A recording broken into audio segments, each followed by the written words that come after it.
How's it going, Chippadumps? My name is LittleBugTBM and welcome back to another video. Today we're going to be doing the Marauder set Legendary Overview. This is hands down one of the best sets in the entire game, especially for my type of playstyle, or at least it's the best in my opinion. And yeah, pretty much it's one of the best sets hands down, and we're going to get into a gear sort of overview and talk about what the build is the best one to run. And yeah, pretty much guys, we've only got 2 more armor sets left before the series is done. And that is of course the Marauder set, which is what I'm covering today, and then the Feral set, which will be the final episode. Then I'm going to be doing another episode after that, where I'm sort of summarizing all of the sets together and sort of ordering them in terms of how effective I think they are. And yeah, pretty much putting into a small little tier list, so therefore you'll be able to tell which ones you would like to go for first. And then I'll be doing one more video after that, which is a sort of a secret type of video. Of course, I've already written the script and everything for that one, so I already know what it is, but I don't think I've mentioned what it is going to be yet, so, you know, keep an eye out for that. But then after that, there won't actually be a lot more Shadow of War content rather, I can actually make, because this game isn't getting any more updates, and so it's about time that I moved on to a new game for the channel. And of course, I definitely plan to play some Fallout 76, and the For Honor update when that comes out with the new Tiandi I think is one of the heroes.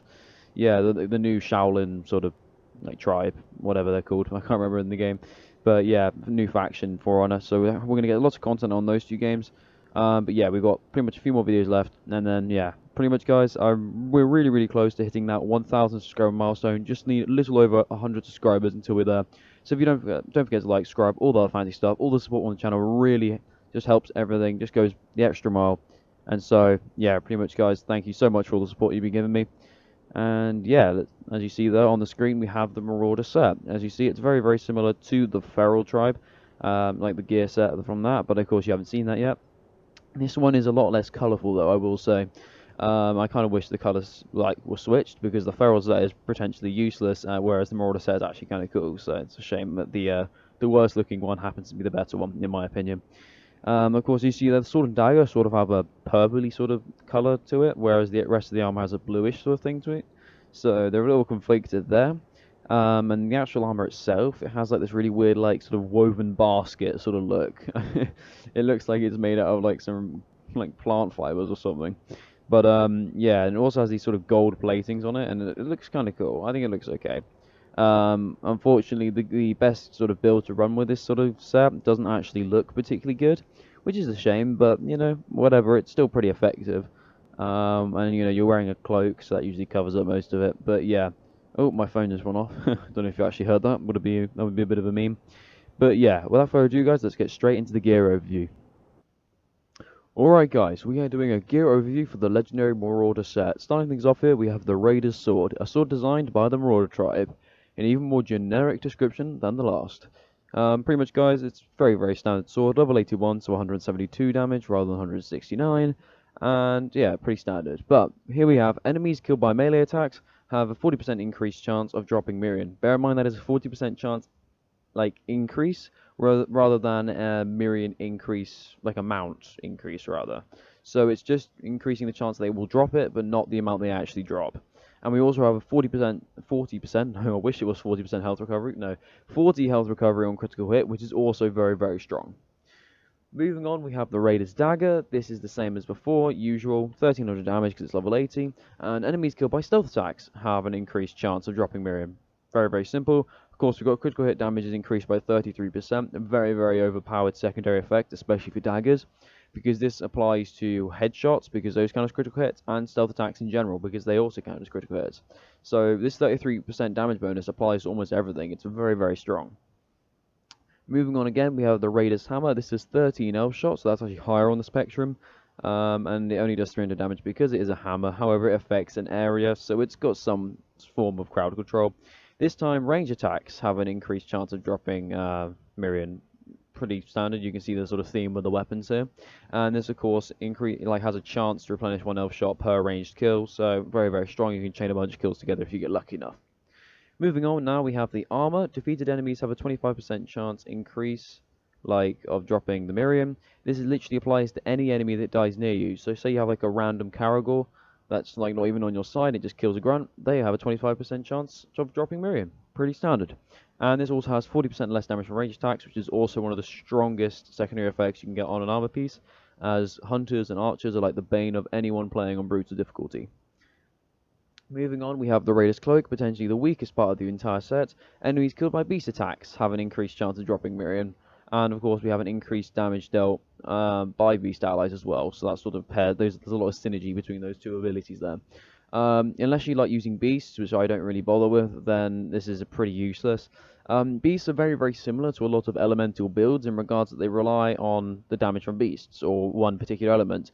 So the moment a captain becomes immune against that, it's completely pointless.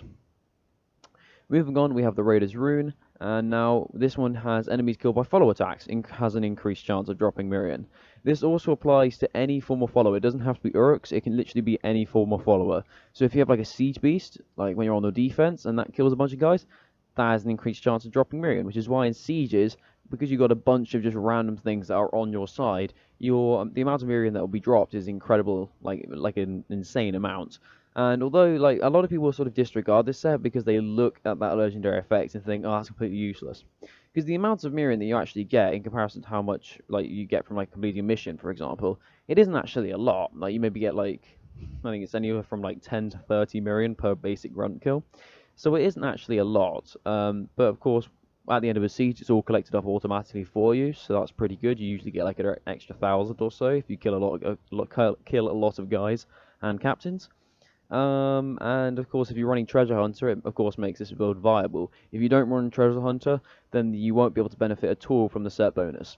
Of course, we actually have an increased damage dealt by Rook allies as a secondary effect on this ring as well, so we actually have a bit of synergy between those two as well.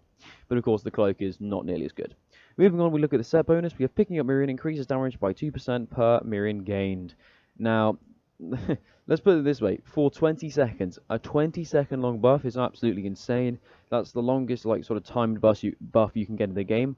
For contrast, the Mask of the Undying only has a 5-second damage buff, and that still lasts for an incredibly long amount of time. That's still literally like 2 executions in 5 seconds, you know? So you still get a massive amount of damage.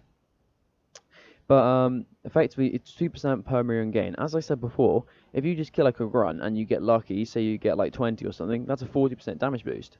But let's think, well, what happens if you use like an Elven Light and kill like 3 guys? Oh, well now you've just picked up 60, so now you've just got a 120% damage boost for 20 seconds. Now bear in mind, captains that are killed also have a chance of dropping Miriam, and because they're captains, they actually can drop upwards of like 100 Miriam. And so after you kill a captain, you can get like a 200% damage boost. It's absolutely mental. Thankfully, they did patch the glitch, which would occur whenever you just gained Miriam anyway. So what people would do is you'd get like a piece of gear, destroy it, and as you see there, we get 400 Miriam. So people would just be able to tactically activate a 800% damage boost. Unfortunately, they did get rid of it, so it's not nearly as grossly overpowered as it was, but it's still very, very strong. Looking at the set 4 out of 4 bonus though, we actually recover 2 health per Miriam gain. I honestly think that these set bonuses should be swapped around. The damage boost is just so strong, and the health is just kind of a meh. There's kind of no reason to go for that 4 or 4 set bonus. And so, like, in my ultimate build, which I will be doing a revised version, bear in mind, I just like running 2 bits of the Marauder set because the damage bonus is all you really need. Of course, the health is also very, very useful. If you know, get the 2 health, although it seems like a very small amount. Once you're picking up upwards of like 100 or so Miriam, 200 extra health ain't that bad, just from running around. And it does keep you alive, especially on brutal difficulty where you can literally be like one shot by almost anything. Just having that little bit of extra health can actually help you out, especially if you decide to take the green runes on your armor. But yeah, pretty much this is the basic of the set. It's the basis rather of the set. It's all about picking up Miriam from dead grunts and then using that damage boost to apply onto captains and just do tons of damage. It is hands down some of the best damage numbers you can get in the game, along with something like the Slaughter Tribe or something, which you can get upwards like with an 80% boost after doing a drain and stuff. So yeah, that's pretty good.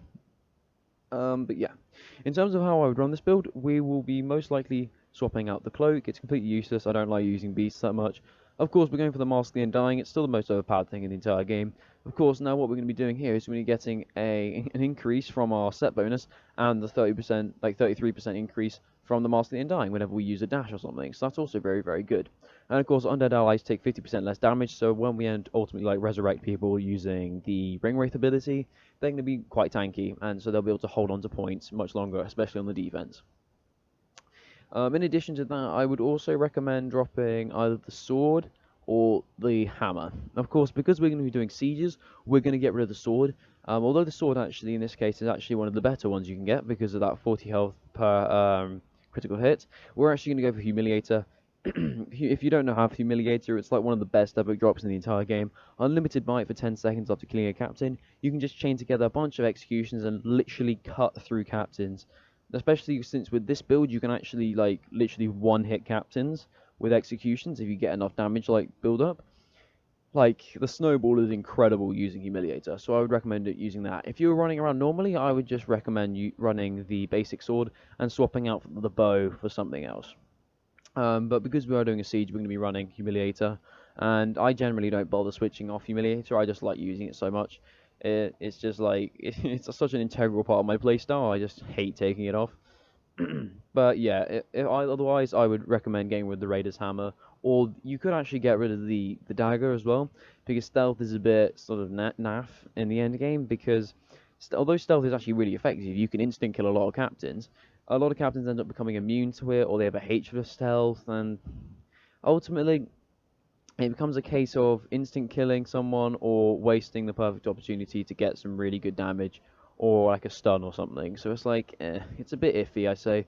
But of course, if you're just wandering around, I suppose, and you're just stabbing up a bunch of random orcs or something, then hey, you know, the extra damage is very good. But of course, the critical hit damage is increased by 33%. Really, you get that on any dagger, it makes it worth taking. So we're going to keep that. So pretty much swap out the hammer. Doesn't really matter. But what you definitely want to keep is the Raider's Armor and the Ring. These two together, these are the two that I actually run whenever I'm running my normal build. I obviously take off the dagger and the bow and swap those out for the outlaw stuff. But the ring and the armor are very, very strong because, of course, you know, the armor, you get the 25% increase on any death from a defeated enemy, and then your followers, of course, will have an increased chance, which when you're doing sieges, which is what the main game becomes at the end, you know, you'll just be able to pick up a lot more.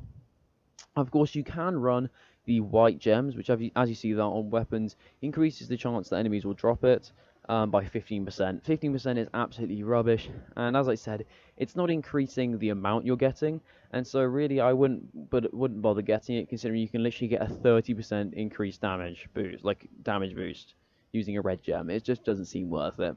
Really, I think they should do something to change white gems, because they're only really useful in the early game, because you see there you've got increased XP. Well, once you're level 80, it doesn't really matter. The Rune, captains automatically gain 5 levels. Well, late game, all your captains are already going to be max level. And you get weapons increased chance of dropping Miriam, which is useless in the late game when you've already got tons of money. So, pretty much, guys, this is the build that I would suggest running. Of course, because we are going to be running no elements, we're, of course, taking off elements off the Elven Light, so it looks just really, really cool. We're also taking it off the Mighty Shot, but I don't really bother using that. You can run spiders, but in the gameplay I do take Iron Guard, but I don't end up summoning it in because I just can't be bothered. But yeah, that is the build I'm running today. So without further ado, let's get straight into the siege.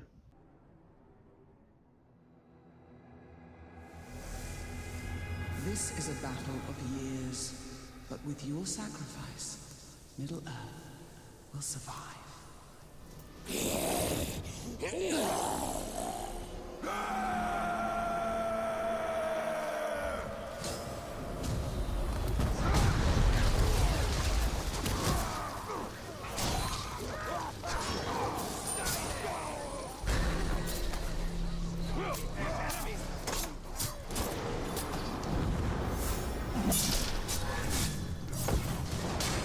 It's going to be a pleasure to watch you writhe under my heel.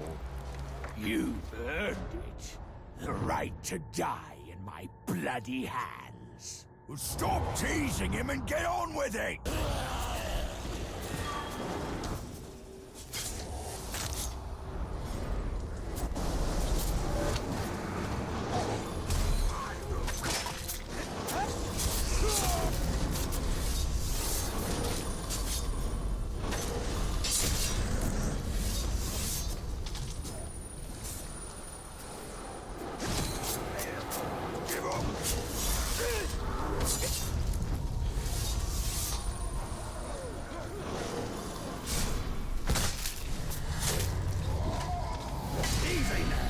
Let's make sure everyone gets a piece of this one.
To run away! Mercy! God, beg you! You're up! We have to come back! Take it away! Protect the gatehouse!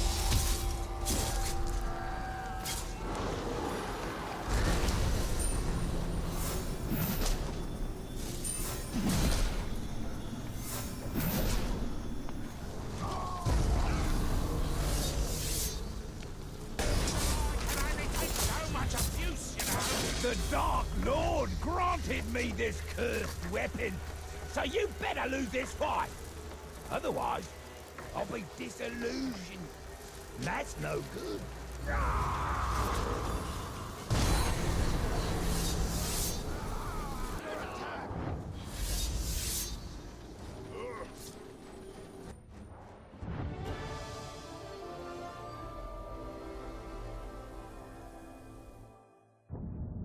And that was the siege. We were going absolutely ham using the Marauder set. Hands down one of the easiest sieges of my life. Just pairing that insane snowball you can get from using the Mirian drop from dead captains. And of course Humiliator's unlimited might. You can just shred through captains. And yeah, honestly I think this set is honestly the best one in the game. If you watched my Slaughter Tribe overview, you'll know that I also got very, very high damage numbers using that one as well. But I would say that the Marauder set in general is just better, I would say. Of course, you have to sacrifice some of the appearance because it doesn't look nearly as cool as the Slaughter set, but hey, whatever. Pretty much, the Marauder set is definitely one of the best in my opinion. Of course, I'll be doing sort of a comparison between all of the sets after I finish my next video, which will be Feral, once again, just to remind you guys. And yeah, that's pretty much it, guys. Without further ado, thank you very much for watching this video. Don't forget to like, subscribe, all that fancy stuff. Once again, we're very, very close to that 1,000 subscriber milestone, so if you could share this video with your friends, just get everyone in the cool club, I would appreciate it so much. But yeah, pretty much guys, that's all I wanted to say. Hope you all have a wonderful day, and cue the music.